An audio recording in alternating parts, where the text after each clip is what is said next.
اعوذ باللہ من الشیطان الرجیم بسم اللہ الرحمن الرحیم رب اشرح لی صدری ویسر لی امری واحلل عقدۃ من لسانی یفقہوا قولی واجعل لی وزیرا من اہلی۔ السلام علیکم ورحمۃ اللہ وبرکاتہ۔ امید ہے آپ سب لوگ خیریت کے ساتھ ہوں گے اور الحمدللہ رمضان المبارک کا خوبصورت مہینہ شروع ہو گیا۔ کئی ملکوں میں آج پہلا روزہ ہے، ان کی پہلی سحری ہوگی اور انشاءاللہ تعالیٰ پاکستان میں بھی شروع ہونے لگا ہے۔ تو اللہ تعالیٰ خیر کے ساتھ سب کو یہ مہینہ گزروائے، خیر کے ساتھ عافیت کے ساتھ سب روزے رکھیں اور ہمارے ملک پہ اللہ تعالیٰ اپنا کرم اور رحم فرمائے رکھے اور ہمارے جتنے بھی گناہ ہیں وہ بخشے جائیں۔ اللہ تعالیٰ ہم پر اپنا کرم فرما دے اس مہینے میں، اپنے نبی پاک صلی اللہ علیہ وسلم کے صدقے میں ہی۔ رمضان المبارک، ہمارے نبی اکرم صلی اللہ علیہ وسلم نے فرمایا ہے کہ یہ صبر کا مہینہ ہے، صبر کا اور کوئی اجر نہیں سوائے جنت کے، براہ راست جنتی بنے گا۔ صابرین کے لیے بھی الگ دروازہ ہے۔ اللہ تعالیٰ فرماتا ہے صبر کرنے والوں کو سب سے زیادہ بغیر شمار کیے، ناپ تول کیے اجر عطا کرے گا۔ کسی عمل کے بارے میں اللہ نے یہ بات نہیں فرمائی۔ اور رمضان المبارک بے شک صبر کا مہینہ ہے، تقویٰ کا مہینہ ہے، طبیعت پر کنٹرول کرنے کا مہینہ ہے، اور جو انسان یہ کر گیا وہ یقیناً اعلیٰ درجے کا عبادت گزار بن جائے گا، پرہیزگار بنے گا، کام اور گھریلو زندگی اس کی ویسی خوشگوار ہو جائے گی۔ تو اللہ تعالیٰ نے ہمیں تقویٰ اختیار کرنے کا کہا گیا ہے۔ بار بار اللہ تعالیٰ فرماتا ہے تقویٰ اختیار کرو۔ اور تقویٰ کس کو کہتے ہیں؟ حضرت ابھی ایک آپ رضی اللہ عنہ ایک مرتبہ بیٹھے ہوئے تھے، ایک مجلس لگی ہوئی تھی، تو حضرت عمر رضی اللہ عنہ نے ان سے پوچھا کہ قرآن میں جا بجا تقوی کے بارے میں ذکر ہے، تقویٰ کیا ہے؟ تو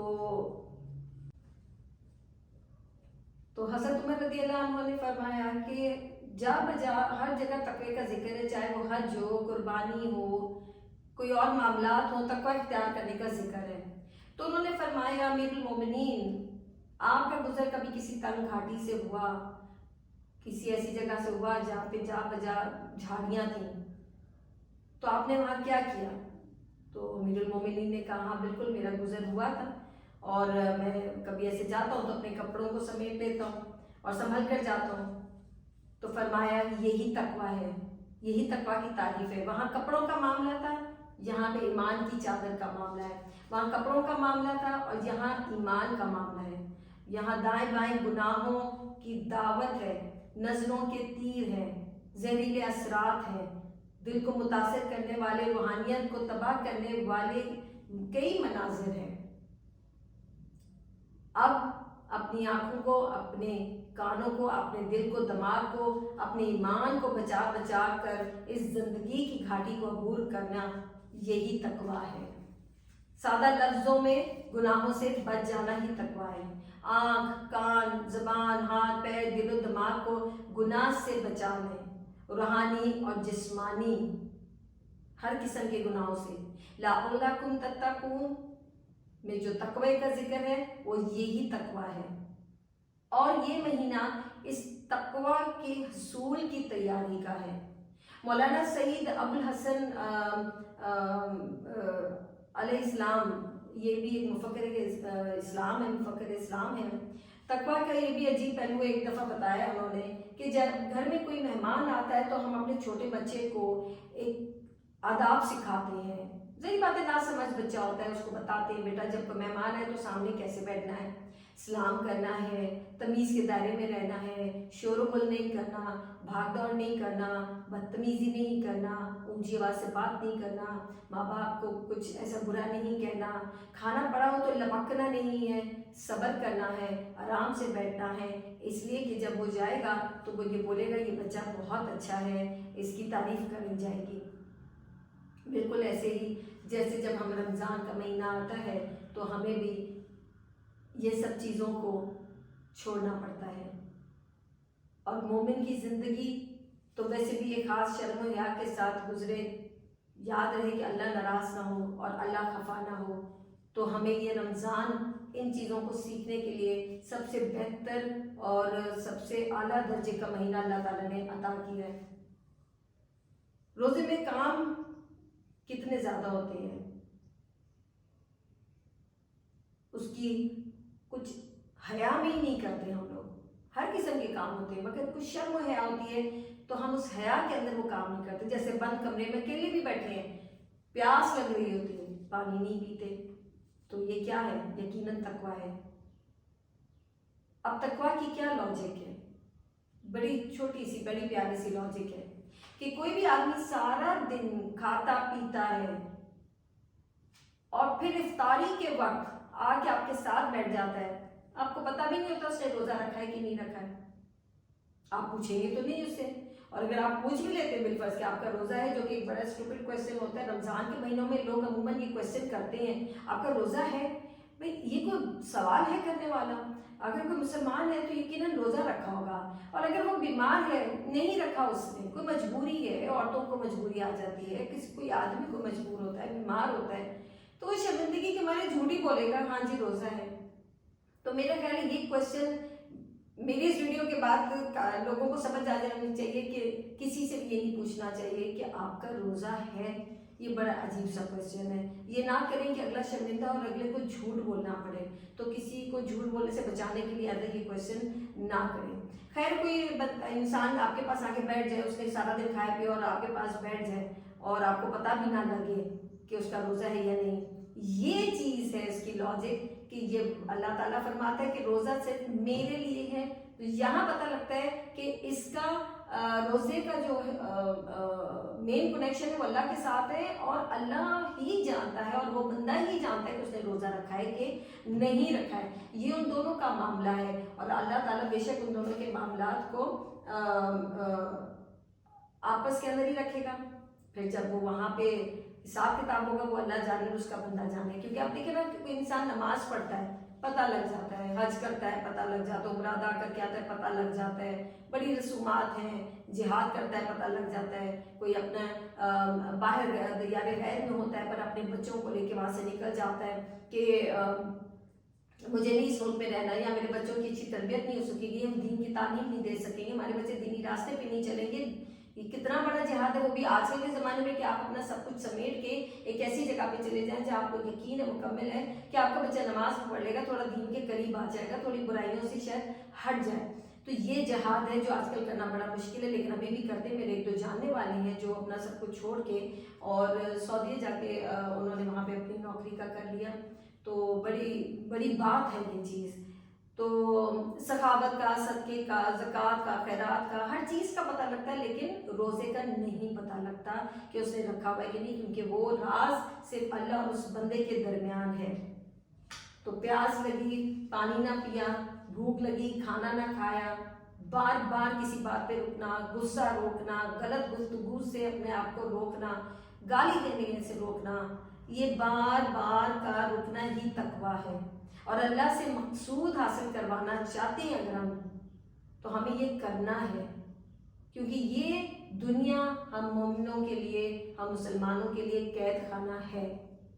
یہ اللہ تعالیٰ نے فرمایا کہ یہ دنیا جو ہے یہ تمہارے لیے قید خانہ ہے، اس لیے کہ یہاں پہ تھوڑی سختی کر دی گئی ہے کہ حرام کاموں سے بچ جاؤ، اور اللہ جس کو حرام کاموں سے بچا لے وہ اللہ کا بڑے شکر گزار بندہ ہونا چاہیے اسے۔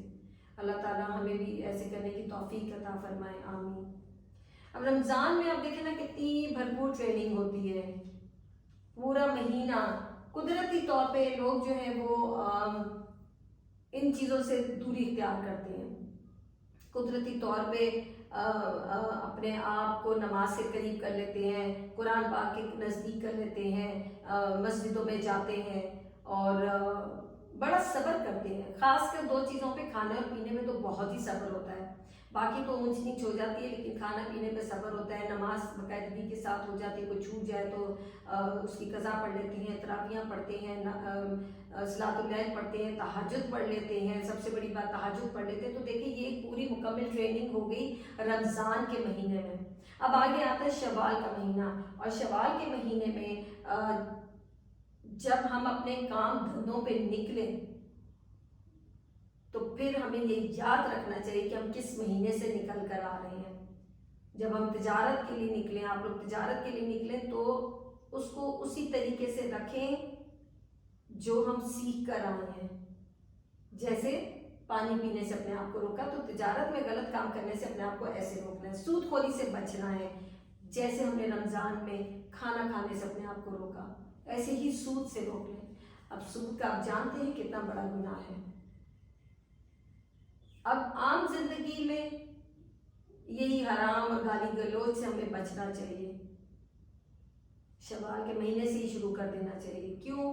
یہ بالکل ویسے ہی ہے جیسے ہم رمضان کے مہینے میں ازدواجی تعلقات سے رکے رہتے ہیں. نفسانی خواہشات کو ہم لوگوں نے اپنی دبایا ہوتا ہے. تو عام زندگی میں بھی تھوڑا سا یہ بری چیزوں سے ہمیں رکنا ہے. حضرت علی رضی اللہ عنہ نے فرمایا ایک ہوتا ہے رمضان کا روزہ اور ایک ہوتا ہے زندگی کا روزہ. اور رمضان کا روزہ زندگی کے روزے کی یاد کراتا ہے. جب ہم رمضان میں بھرپور روزہ رکھ لیتے ہیں اپنی بالکل امانت داری کے ساتھ کہ اس میں کوئی زیر زبر پیش کی کوئی کمی نہ ہو، تو پھر ہم زندگی کے روزے کو بھی ویسے ہی گزار لیں گے، آگے زندگی میں بھی ایسے ہی گزار لیں گے. تو ہم لوگوں کو یقیناً چاہیے کہ ہم ایسا ہی روزہ رکھیں جیسا ہمارا رب ہم سے چاہتا ہے، جو صبر کے ساتھ ہوتا ہے، جو تقویٰ کے ساتھ ہوتا ہے، ایک بھرپور طریقے سے. جھوٹ بولنے کا فائدہ کوئی نہیں کہ روزہ ہے، بہتر ہے روزہ رکھ لیں. آپ کے آگے کی زندگی کے لیے بہتر معاملات ہو جائیں گے. عرب کے اندر لوگ صوم کا لفظ عرب کے اندر اپنے گھوڑوں کو بھی کے لیے آ رہا ہے، کیونکہ وہ اپنے گھوڑوں کو روزہ رکھواتے تھے. وہ اپنے گھوڑوں کو جب تیز ہوا چلتی تھی اس آندھی کے تھپیڑوں کے رخ کے اوپر، جس رخ پہ ہوا چلتی تھی اس رخ پہ دوڑاتے تھے تاکہ وہ تھپیڑے کھانے کے عادی ہو جائیں. جب کوئی مشکل آئے تو ہوا چلے تو ان کو مشکل نہ ہو. اور یہ سب وہ کرتے تھے جنگ کے لیے، جب غزوات ہوتی تھی، جب جنگیں لڑی جاتی تھیں، اس وقت کے لیے کہ جب کچھ دنوں کے لیے کھانا نہ ملے تو گھوڑوں کے لیے کوئی پرابلم نہ ہو، وہ کمزور نہ ہو جائیں. تو ان کو عادت دلواتے تھے، ان کو روزہ رکھواتے تھے، سارا دن کچھ نہیں کھلاتے تھے. اسی طریقے سے ہوا کے دوش کے اوپر کبھی وہاں پہ جیسے آپ کو پتہ ہے ریگستانی علاقوں میں کیسی ہوا چلتی ہے، مٹی بھی ہوتی ہے، تو وہ ان کو اس کی عادت کرواتے تھے تاکہ جب کوئی مشکل پڑے تو وہ اس مشقت جو انہوں نے کی تھی اس کا سہارا لے کے وہ اسی طرح کامیاب ہو جائیں. تو ہمیں بھی یہی چیز رمضان سکھاتی ہے کہ مشکل میں کیسے رہنا ہے، مشکل میں کیا کرنا ہے. پانی پینے سے روکنا ہے، کھانے سے روکنا ہے، ہر بری چیز سے روکنا ہے اپنے آپ کو، تاکہ جب زندگی کے معاملات ایسے آئیں، کبھی انسان کے پاس کچھ نہیں ہوتا تو انسان تھوڑے پہ بھی راضی ہو جائے. کبھی کوئی غصہ دلائے تو وہ وقت یاد آ جائے کہ میں نے کتنا صبر کیا تھا، تو وہ اپنے آپ کو غصہ کرنے سے بچا لے، گالی گلوچ کرنے سے بچا لے. امید ہے کہ ہم سب کا رمضان بہت خوبصورت گزرے گا اور انشاءاللہ تعالیٰ آگے آنے والے سارے رمضان المبارک ہم سب کو اسی طرح خوشیوں کے ساتھ نصیب ہوتے جائیں اور اللہ تعالیٰ ہماری ساری عبادتوں کو بھی قبول کرے. ہمارے صدقات، ہماری زکوٰۃ، ہماری عبادتوں کو، ہماری یہ بھرپور کوششوں کو قبول فرمائے. آپ سب اپنا بہت خیال رکھیں، خوش رہیں، خوش رکھیں. خوش رکھنا زیادہ ضروری ہے اور اس مہینے میں لوگوں کو اور زیادہ خوش رکھیں تاکہ آپ بھرپور اجر اپنا حاصل کر سکیں. السلام علیکم ورحمۃ اللہ وبرکاتہ.